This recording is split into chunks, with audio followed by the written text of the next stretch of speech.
Na nova humanidade, a alma não vai estar no nível mental, mas a alma vai estar no nível intuitivo. A alma vai subir de nível.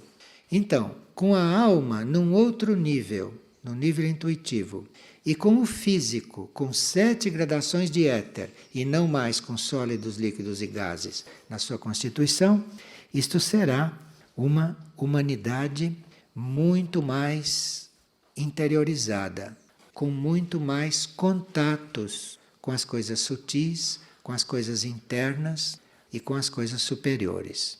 Não é uma humanidade perfeita, porque ainda terá os éteres físicos na sua composição, mas é uma humanidade bem mais sutil, uma humanidade bem mais desenvolvida do que uma humanidade feita de sólidos, líquidos e gases.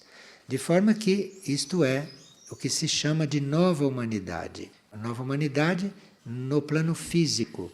Agora, como decorrência disto, esta nova humanidade, tendo no físico e, portanto, no cérebro, 7 níveis de éteres e não carne, água e gases, mas tendo 7 níveis de éteres, tudo isto terá mais capacidade de absorver aquilo que vem da mônada, por exemplo. Com a alma no plano intuitivo, há muito mais probabilidade desta mônada mandar coisas muito mais puras e diretas para esta alma.